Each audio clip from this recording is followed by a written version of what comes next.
So I think there's a tendency among people who want to develop their networks or their relationships to be star fuckers. Not to get too technical, but that's a technical term. Yeah. And they want to tell other people they are friends with someone more than they want to develop skills or learn from someone. This puts you in a very disadvantaged position, because then that means, all right, you want to become friends with Elon Musk? Good luck. Or you want to become friends with this A-lister celebrity who everyone else wants to meet? Good luck. It's going to be a crowded, bloody path to get there. And by the way, they've also certainly developed really attuned defenses against people like you. So it's going to be hard. On the other they hand, have staff to prevent that from happening. They have a phalanx of protectors to prevent you from ever getting to that person.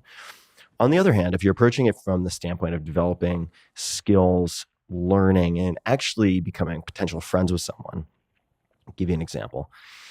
You could go after, you want to become better at boxing. Let's just make that up. All right. Maybe not the greatest example. Skiing would be another one, but let's stick with boxing just because of the way I'll explain it. If you wanted to say get personalized lessons from Floyd Mayweather, ain't gonna happen. Okay, let's go then maybe a step down out of the pro ranks to gold medalist. Okay, if it's a brand new gold medalist, let's just say like Oscar de la Hoya when he was really the golden boy and had just thrashed everyone, still gonna be hard. What about the silver medalist who just had a bad day when he had that last bout against Oscar de la Hoya?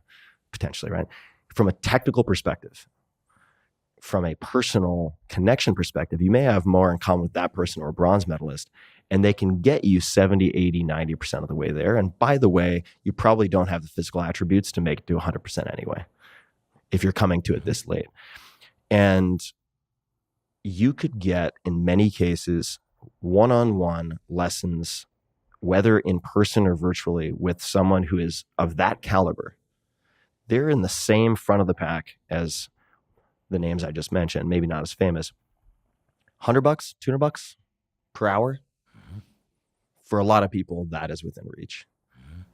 Yeah, and I'm not sure what the value of saying one knows somebody very famous is. It's just never been something that I've oriented to. It's a common orientation, though. Yeah. And I think that's true for a lot of things. Like many people use, say, psychedelics because they want to tell other people the story that they have of doing psychedelics, right? They're not doing it intrinsically for what they hope to get out of that experience. Maybe there's part of them, but it's more the social signaling and validation they get when they project that out at a group dinner into a story that they can tell.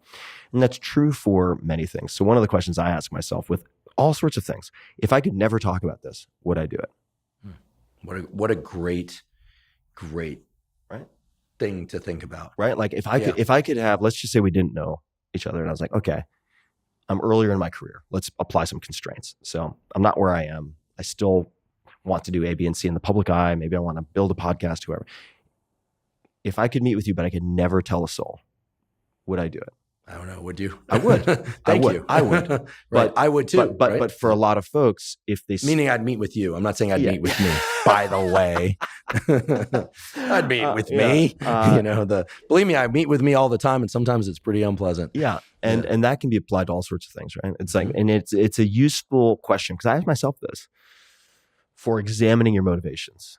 And I'm not saying one motivation is always better than another, but it's you should at least be aware of your driving motivations, because you can end up playing games you're not even aware you're playing. And that's how you end up, I think, getting into a lot of trouble in life, one of the ways.